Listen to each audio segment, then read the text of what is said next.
So how you can close your Claude AI subscription? It's very easy. You can open the browser version or your app, and we want to click on settings in left down corner area on your profile.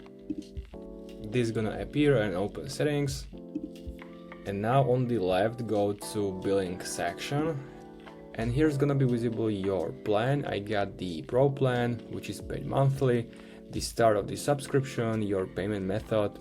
At the bottom you can see cancellation option, cancel plan, and on the right you have to click cancel, and it says it's gonna cancel the recurring billing, so it will not be paid, but you can still use your Pro plan or your subscription until the renewal date.